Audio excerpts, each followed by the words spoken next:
रांची में कोरोना के 15 containment zone बनाए गए हैं। इनमें हिंदपीढ़ी क्षेत्र को लार्जर कंटेनमेंट जोन बनाया गया है, जबकि 14 अन्य कंटेनमेंट जोन को माइक्रो कंटेनमेंट जोन की श्रेणी में रखा गया है। ये जानकारी रांची के डीसी राय महिमापत और एसएसपी अनीश गुप्ता ने संयुक्त प्रेस वार्ता में दी। डीसी ने कहा कि रांची शहर के सभी 14 माइक्रो कंटेनमेंट जोन में 1 या 2 ही मरीज मिले हैं। यहाँ रहने वाले हर व्यक्ति को घर से बाहर निकलने की इजाज़त नहीं है। डीसी ने कहा कि पिछले 3 दिनों में रांची में 940 टेस्ट हुए हैं। अब तक 2653 टेस्ट केवल रांची में ही हुए हैं। 6400 लोग होम क्वारंटाइन में हैं। कंटेनमेंट जोन में अगर किसी भी दवाई की ज़रूरत होती है या किसी सामान की ज़रूरत होती है तो वहाँ के लोग 1950 नंबर पर संपर्क कर सकते हैं। अभी जो टोटल केसेस हैं उसमें 5 वैरायटी ऑफ केसेस हैं। पहला है जो हिंदपीढ़ी से डायरेक्टली लिंक है। अगर जैसे हमारे वीर कर्मी हैं, वो एएसआई थे, हिंदपीढ़ी थाना में थे, तो वो हिंदपीढ़ी के ही होंगे, चाहे उनका घर का एड्रेस कहीं और हो या ना हो। वो हिंदपीढ़ी की वजह से ही इन्फेक्टेड हुए हैं, चाहे वो एम्बुलेंस ड्राइवर हो, चाहे वो नर्सेज हो, हमारी जो सिविल अस्पताल की नर्सेज इन्फेक्ट हुई। तो उनको ये सोचना कि वो एक अलग क्लस्टर बन गया है, वो गलत होगा। पहला है हिंदपीढ़ी से रिलेटेड मैटर। दूसरा है जो बेड़ों में जमाती के जो लोग थे उनको क्वारंटाइन किया गया था उनके द्वारा। तीसरा वैसे ही मोरियो इटकी में भी वैसे ही 3 मामले निकल के आए। केवल 2 ऐसे मामले हैं, 3 ऐसे मामले हैं जो एक अलग तरीके से पनपे। पहला है एक बुंडू का मैटर, क्योंकि वो बाहर राज्य से आए थे। दूसरा एक टेक्नीशियन का मैटर, जो भी अपने पिताजी के लास्ट राइट्स करके आए थे। और तीसरा एक हम लोग इन्वेस्टिगेट कर रहे हैं, एक जो मानसिक असंतुलन का व्यक्ति था जिसको रिम्स पुलिस के द्वारा ले जाया गया। तो अगर आप देखें 5 ही तरीके के मामले पूरे रांची में हैं। हिंदपीढ़ी से संक्रमित, तबलीगी जमात से संक्रमित और ये 3 मामले। इन 3 मामलों में अभी तक कोई आगे नहीं बढ़ा है। ये हम लोग यही कोशिश कर रहे हैं कि इनको कंटेन कर लें। इसके लिए हम लोगों ने टोटल 15 कंटेनमेंट जोन बनाए हैं, जिसमें से एक लार्ज कंटेनमेंट जोन है हिंदपीढ़ी। इसके अलावा 14 माइक्रो कंटेनमेंट जोन है।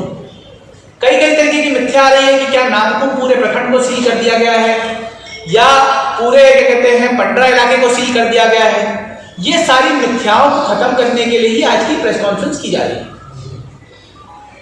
दूसरा एक और मिथ्या है कि अगर रिम्स भर जाएगा तो कोविड पेशेंट कहां जाएगा। ये एक बड़ा लोगों को वो है। तो मैं बताना चाहूंगा इसमें 2 चीजें हैं। पहला तो ये है कि हम लोगों ने अपना दूसरा हॉस्पिटल कल शुरू कर दिया है और वहां पे कल मरीज ऑलरेडी जा भी चुके हैं। कल उसका फाइनल इंस्पेक्शन मेरे द्वारा, एसएसपी साहब के द्वारा, डीडीसी साहब के द्वारा किया गया था। उसको फुली क्रियान्वित कर दिया गया है। वहां ऑलरेडी कल के मरीज गए हैं गांधीनगर में सीसीएल। हमारे पास ऐसे और 8 फैसिलिटी हमने आइडेंटिफाई करके उनकी माइक्रो प्लानिंग कर रखी है। जरूरत पड़ने पर हम उसको करेंगे। दूसरा कि लोगों को होम क्वारंटाइन क्यों किया जाए। देखिए हमारे यहाँ टोटल 6980 से अधिक लोग होम क्वारंटाइन हैं। 6980 लोगों को किसी भी परिस्थिति में इंस्टीट्यूशनल जगह पे नहीं रखा जाता।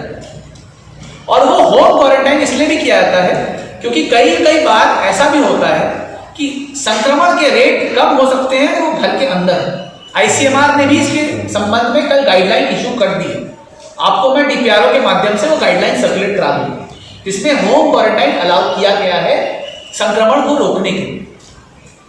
जैसा कि हमारे यहाँ केस आया था, हम लोगों ने एक होटल लिया था अपने मेडिकल कर्मियों के लिए जो क्वारंटाइन में गए थे। उस क्वारंटाइन में लोगों ने, देखिए क्वारंटाइन का मतलब क्या हुआ, वो दूरी 100% इंश्योर करा, किसी भी परिस्थिति में उनसे संपर्क ना हो। लेकिन वहां पे देखा गया कि वो दूरी नहीं मेंटेन हो पा रही, जबकि उनको अलग अलग कमरे में रखा गया। तो इसलिए वहां पे ऐसे केसेस भी आ रहे हैं। हमारे यहाँ पे एक मैंने प्रेस रिपोर्ट पढ़ी थी जिसमें पूछा गया कि लेबरर को क्वारंटाइन से बिना टेस्ट किए क्यों हटाया गया। लेबरर कभी क्वारंटाइन में था ही नहीं, वो शेल्टर होम में था। शेल्टर होम हमारा चल रहा था। हमारे यहाँ पे टोटल ऐसे 15 शेल्टर होम है जहां पे 460 से ज्यादा अधिक लोग वहां रह रहे हैं। जैसे जैसे समय बदल रहा है वैसे वैसे गाइडलाइंस बदल रहे हैं।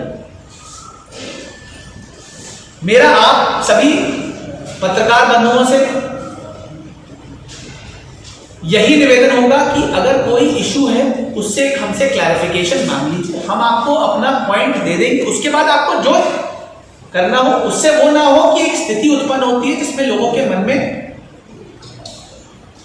एक पैनिक की सिचुएशन क्रिएट होती है। रही बात डबलिंग रेट की, देखिए कोई चीज भी ज्योमेट्रिक प्रोग्रेशन में अगर बढ़ेगी तो पहली बार 1 से 2 बनेगी, 2 से 4 बनेगी, 4 से 8 बनेगी, 8 से 16 बनेगी, वैसे करके बढ़ती रहेगी। दूसरी बात यह है कि हमारे यहां जो अनुपात है लोगों के ठीक होने का वो काफी अच्छा है। इसके अलावा मैं रिक्वेस्ट करूंगा कि एसपी साहब अगर कुछ जो